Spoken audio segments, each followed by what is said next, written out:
The knocking girl, एक ऐसी कहानी जो आप कभी भूल नहीं पाएंगे। क्या आपने कभी एक ऐसा आवाज़ सुना है जो सिर्फ तब आती है जब आप बिल्कुल अकेले होते हैं? एक आवाज़ जो दरवाजे पे दस्तक देती है और बस एक ही बात कहती है, मुझे अंदर आने दो। एक बेडरूम में 7-year-old जोशुआ ब्लैंकेट के अंदर छुपा पड़ा है। सडनली 3 नॉक्स इको की आवाज़ आती है उसके क्लोजेट डोर से। जोशुआ अपने बचपन को रिकॉल करता है। मैं छोटा था और मुझे अंदर से बहुत डर लग रहा था। मम्मी पापा हमेशा रात को लाइट जला के सुलाते थे, पर जब मैं दूसरी ग्रेड में गया तो उन्होंने कहा, बेटा अब तुम बड़े हो गए हो, अंधेरे से डरना छोड़ दो। His mom switches off the room light, but एक नाइट लैम्प जलती है। जोशुआ घबराया हुआ है पर धीरे धीरे सो जाता है। But then knock knock knock। Joshua की आँख खुलती है। दरवाजा थोड़ा खुला है पर हॉलवे से सिर्फ एक हल्की सी रोशनी आ रही है। फिर से नॉक नॉक, इस बार क्लोजेट के अंदर से। जोशुआ बेड पर बैठ जाता है। सांस तेज हो रही है पर एक ठंडी फीकी सी आवाज आती है। नॉकिंग गर्ल कहता है, जोशुआ मुझे अंदर आने दो, मैं अकेली। एकदम से जोशुआ चीख पड़ता है।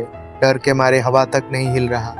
पेरेंट्स रूम में दौड़ते हैं। जोशुआ रो रहा है, हाथ से क्लोजेट की तरफ पॉइंट कर रहा है। फादर कहते हैं, बेटा ये बस एक बुरा सपना था। पर जोशुआ को यकीन नहीं होता। वो कसम खाता है कि वहाँ कुछ था। उस रात उसके फादर क्लोजेट का दरवाज़ा निकाल देते हैं ताकि वो और ना डरे। मुझे लगा कि क्लोजेट का दरवाज़ा हटाने से सब ठीक हो जाएगा, पर मुझे जल्द ही समझ आया कि नॉकिंग सिर्फ क्लोजेट तक सीमित नहीं थी। The knocking spreads. Next day school bathroom. Joshua stall के अंदर है, सब कुछ शांत है।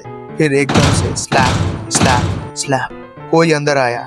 जोशुआ चुप हो जाती है। फिर 3 knocks on the stall door। Knocking girl, Joshua मुझे अंदर आने दो।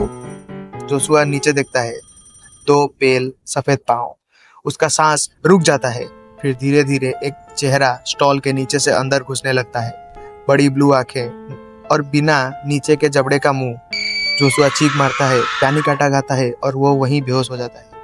उस दिन के बाद नॉकिंग गर्ल हर जगह होने लगी। जब भी मैं अकेला होता हूँ, हॉलवे के क्लोजेट से आवाज आती है, किचन के कैबिनेट से नॉकिंग होती है, दीवारों के पीछे से भी होती है। जोशुआ अकेला बैठा था और हर जगह नॉकिंग होती है।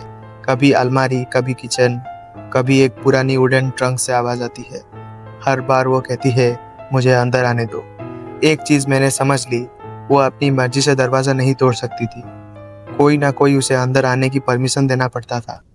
जोशुआ 10 साल का हो गया है। एक रात वो अपने दोस्त रेजी के घर में स्लीप ओवर पे गया था।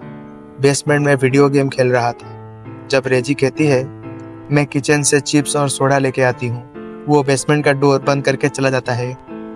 जोशुआ गेम में खोया हुआ था। फिर अचानक उसके कान से एक आवाज टकराती है, knock knock knock. Knocking basement के दरवाजे पे थी। मैंने पहली बार इग्नोर करने की कोशिश की। रेजी डोर के पीछे से, ब्रो जल्दी दरवाजा खोल। हाथ फुल है स्नैक्स से। जोशुआ दरवाजे के पास आता है पर फिर एकदम से रुक जाता है। नॉकिंग गर्ल फिर बोलती है और तब दिमाग में एक सवाल है, रेजी ऊपर का फ्रंट डोर कैसे खोल सका? उसका दिमाग तेज काम कर रहा है।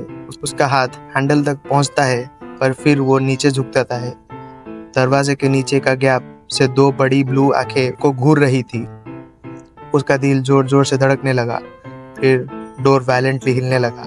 नॉकिंग गर्ल फ्यूरियस आवाज से कहती है, नो, तुम मेरी बनोगी, चाहे 100 साल क्यों ना लग जाए। डोर पे जोर जोर से स्क्रैचेस पड़ते हैं। जोशुआ पैनिक अटैक से बेहोश हो जाती है। जब वो उठा, रेजी गायब हो चुका था। उसकी माँ रो रही थी। पुलिस उसे सवाल कर रही थी पर रेजी कभी नहीं मिला। जोशुआ व्हिस्की की बोतल हाथ में लेके एक कुर्सी पर बैठ जाता है।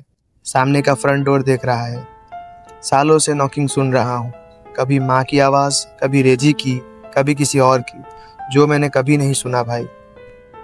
पर आज रात शायद वो दरवाज़ा खोल देंगे।